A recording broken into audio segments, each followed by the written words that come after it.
Karibu katika episodi ya mwisho ya recap yetu. Kumbuka kwamba mzigo unaokwenda kujili mara baada ya huu ni hatari na nusu. Tunasonga mbele katika episodi ya 9 na ya mwisho ya recap yetu. Kumbuka kwamba mwamba Hyunjae tayari alishaanza kuailisha mchakato wake mzima kwenda kusafiri kwenda nje ya nchi kwenda kusoma, lakini bidada Minju aliwaka sana, akamshangaa jamaa kuona kwamba amempenda mwanamke kiasi ambacho anailisha hata kwenda kusoma, alafu mwanamke mwenyewe ni mwanaume. Sasa siku ya leo maajabu katika nyumba ya mwamba Hyunjae, wazazi wake na mwamba Hyunjae wakawa wamempigia simu jioni na kumwambia kwamba wanahitaji aendelee kumfundisha binti yao masomo ya tuition kwa kipindi kama cha mwezi mmoja, kwa sababu mwamba Hyunjae alikuwa amesema kwamba huyu jamaa ni mwalimu wa tuition. Kwa hiyo mwamba akawa amepewa mkataba wa kuendelea kufundisha hapa kwa kipindi cha mwezi mzima. Mwamba hakuwa na namna yote zaidi ya kuweza kukubali, lakini alipofika huko chumbani kwa bidada akaanza kusema kwamba hivi wewe na kakaangu nyewe mna mahusiano ya namna gani? Mbona utafikiri mna mahusiano afu nyewe wote ni wa kiume? Sasa kumbe bana, kwa bahati mbaya wazazi wake walikuwa wanayasikia haya maongezo. Walipoyasikia wakajikuta wameingia mpaka ndani. Wewe unasemaje wewe, wana mahusiano hawa? Kwa kweli mama aliposikia mwanae wa kiume anahusishwa na skendo za ushoga, basi alijikuta mpaka ameweza kuzimia. Ina maana hawa wana mahusiano, wana urafiki wa ujirani kiasi hiki, kumbe wana mahusiano.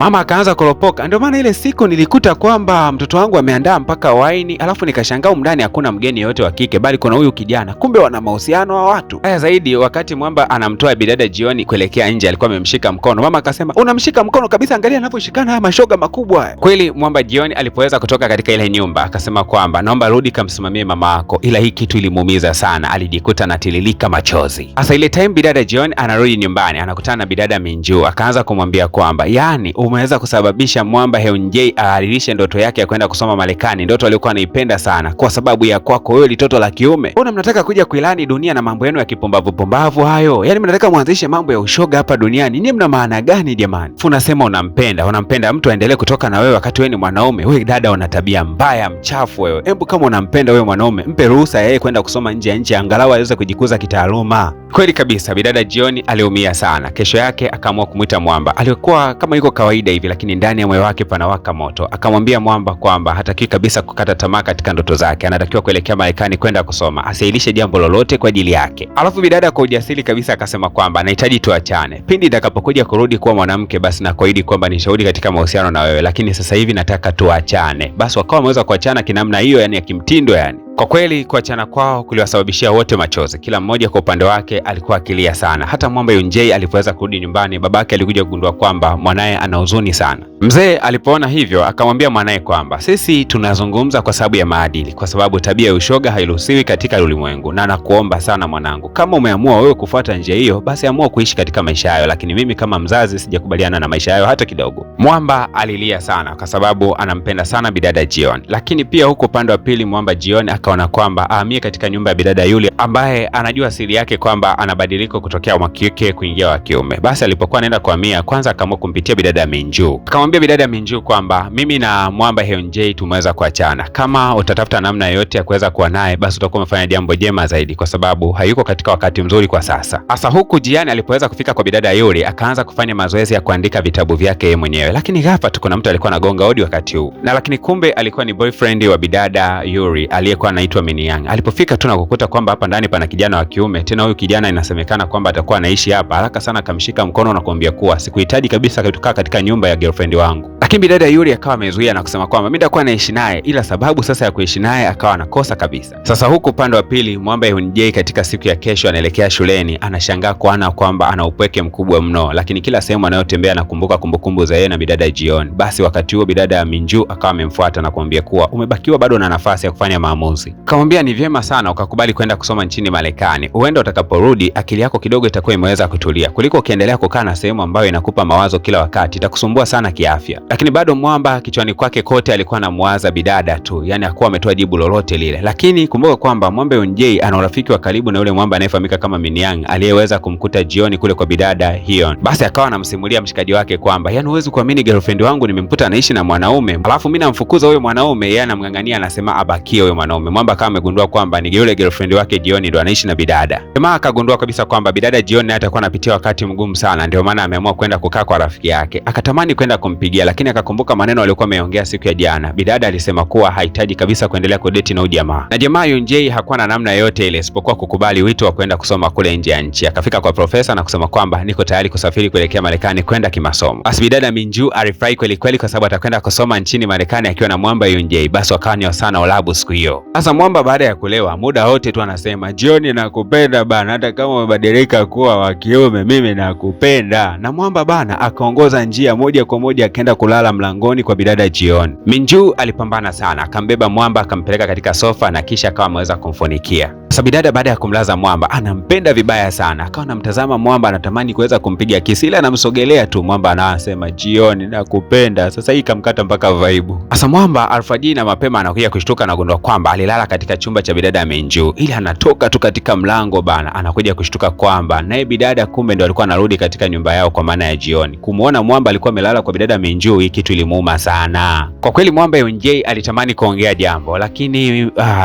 Jioni akasema hapana, huna jambo lolote la kuweza kunieleza. Nashukuru kwa sababu tumeweza kuachana na mimi sina haja ya kufuatilia kwa lolote lile. Sawa, kama ingia ndani. Jamaa akatamani kufungua mlango amuelezee, lakini kashindikana. Sasa kila mmoja kwa upande wake alikuwa anaumia sana, lakini hawakuwa na namna yote zaidi ya kukubali tu kwamba walipeanaga viapo ya kwamba watapendana katika maisha yao yote, lakini siku ya leo maisha yamebadilika na hawapendani tena. Bidada Jioni akabadilisha kabisa mtindo wake wa maisha, akawa ni mwandishi wa vitabu na kila wakati alikuwa akiandika tu, lakini Mwamba naye Yonjay alikuwa busy sana kujiandaa kwa ajili ya safari ya kuelekea nchini Marekani kwenda kusoma chuo. Kweli ni kwamba Mwamba Yonjay haamini kabisa kwamba ataondoka kuelekea nchini Marekani na atamwacha bidada hapa nchini Korea. Labda akaona ajaribu tu nafasi, akampigia Mwamba na kumwambia kwamba anahitaji kuonana naye, kuna mazungumzo kidogo anataka kufanya naye. Basi moja kwa moja akawa amekutana katika eneo la uwanja. Yonjay akamuuliza Jioni, unaendeleaje? Bidada akasema mie salama na mzima, sina tausemi kaka. Basi moja kwa moja jamaa akamwambia kwamba mimi naelekea nchini Marekani, natumai utabakia salama. Bidada akamwambia kwa wala usihofu, uwe na safari njema. Yonjay haamini kabisa namna ambavyo Jioni amebadilika na kuwa na moyo mgumu kiasi kile. Basi Mwamba alipoweza kurudi nyumbani, bidada Minju akasema kwamba sisi kesho bana tunasafiri kuelekea Marekani, tutakumisi sana rafiki yetu. Na kweli kabisa lisemwalo lipo, kama halipo basi linakuja. Siku ya kesho yake Mwamba akawa anawaaga familia yake na akafika mpaka airport. Lakini akiwa amefika airport alikuwa anatarajia labda huenda angepigiwa simu na bidada Jioni, lakini bado bidada Jioni hakujitokeza wala kupiga simu. Sasa rafiki na bidada Jioni wakati anakagua kitabu ambacho bidada Jioni alikuwa anakiandika, akashangaa kuona kwamba bidada alikuwa anaandika maisha yake yeye pamoja na Mwamba, namna walivyokuwa wakiishi katika mahusiano. Akamwambia kwamba inaonekana wewe unampenda sana yule mwanaume kwa sababu kila kitu ambacho umekiandika huko ni maisha yako wewe na yule jamaa, namna mlivyokuwa mkiishi. Kwa kweli bidada Jioni akagundua kwamba bado anampenda sana yule jamaa na hawezi kabisa kuachana naye. Akawa anamkimbilia katika mitaa ya airport, lakini akamwona jamaa ndo anakabidhisha pasipoti yake na tayari kwa ajili ya safari. Aliumia sana kuona kwamba anapishana na mtu wake anayempenda kiasi kile. Baada ya siku kama 2-3 hivi bidada Jioni alikuwa ameketi na familia yake wakiwa wanamfariji, wamempeleka katika mgahawa wa gharama kidogo, lakini Jioni akasema kwamba wazazi wangu mimi niko sawa kabisa, wala msihofu juu yangu. Kwa kweli kuachana na huyu ndugu naona kama nimetua mzigo fulani katika maisha yangu. Lakini huko upande wa pili dada yake na bidada Jioni anayefahamika kama Jia alikuwa anaenda kukutana na mpenzi wake siku ya leo, kamvalia kinyago cha mdoli bana, anacheza kweli kweli, anamkumbatia boyfriend wake huyu. Kumbuka kwamba alikuwa anampenda kutokea walipokuwa akisoma shule ya msingi mpaka sekondari. Sasa nakumbusha tu kwamba ni miezi 3 imepita kutokea kipindi ambacho Mwamba Yonjay aliweza kuondoka kuelekea nje ya nchi kwa maana ya Marekani. Sasa hivi bana bidada Jioni ameshazoea maisha yake, anapiga mpaka gym yani. Sasa tukirudi nchini Marekani, Mwamba Yonjay kumbuka kwamba kila wakati ana ujirani mkubwa sana na bidada Minju, lakini mpaka dakika hii ni miezi 3 imepita bado anashindwa kabisa kuingia katika moyo wa bidada Minju. Hasa yule rafiki wa bidada Jioni akawa amemtumia Mwamba ile novel ambazo mpenzi wake alikuwa akiziandika kila wakati. Akasema kwamba nilimwambia aandike story, lakini ubaya ni kwamba kila kitu alichokuwa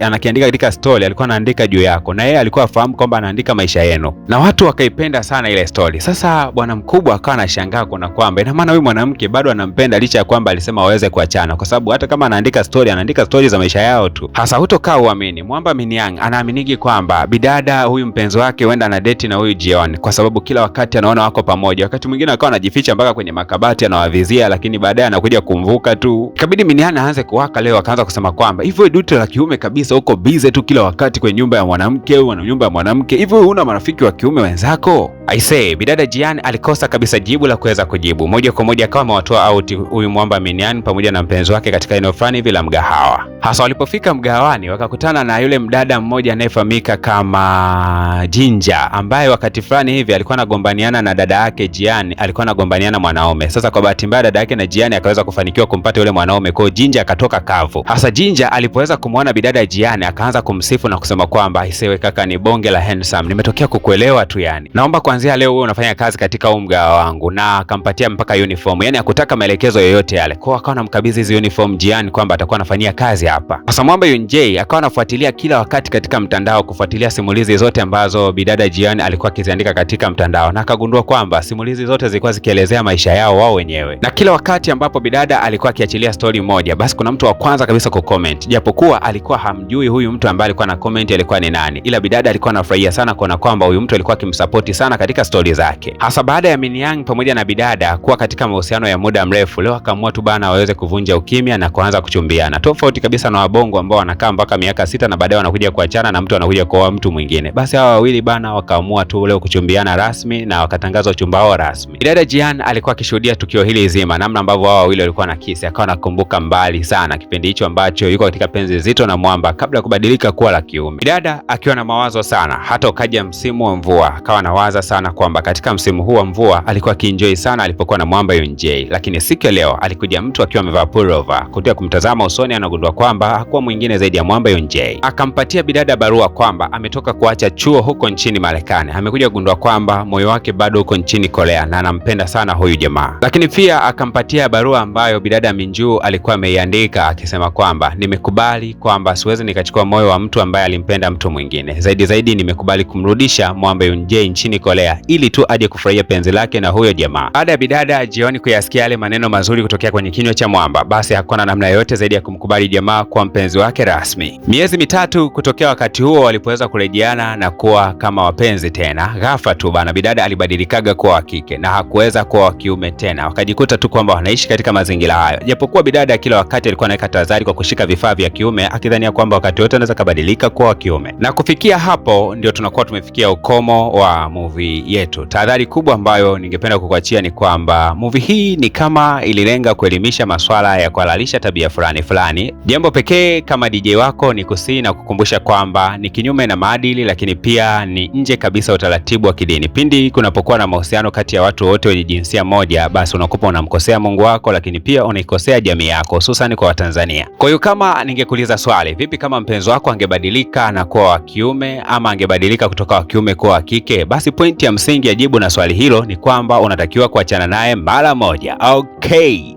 Bwana sasa lile balaa ambalo nilikuwa nimewaambia, balaa lenyewe bana ni noma na nusu. Balaa lenyewe linaanzaje? Unajua linaanzia hivi. Kuna mama mmoja alionekanika akiwa anauvuta mwili wa binti mmoja kuingiza ndani ya nyumba, lakini ghafla kuna mwili mwingine ukawa unaanguka kutokea juu ya ghorofa mpaka chini. Lakini ajabu ni kwamba huyu mama hakushtuka hata kidogo, akaendelea kuvuta ule mwili mpaka akaufikisha ndani. Na baada ya kufikisha mwili ndani, akapiga sana kile kioo, akakipiga sana kikilaumu, ni kwa nini unanifanyia hivi? Sasa hichi kioo unadhani kimefanya jambo gani? Utakuta hii katika recap inayoenda kujili mara baada ya hii season. Sharti la msingi ni kuhakikisha kwamba unagusa channel yetu alama ya kusubscribe, lakini pia usisahau pale katika channel ya mdhamini wetu atakayesababisha hiyo recap iweze kwenda pamoja kabisa mwanzo mpaka mwisho. Hakikisha kwamba hata katika channel yake pia unagusa alama ya kusubscribe. Okay.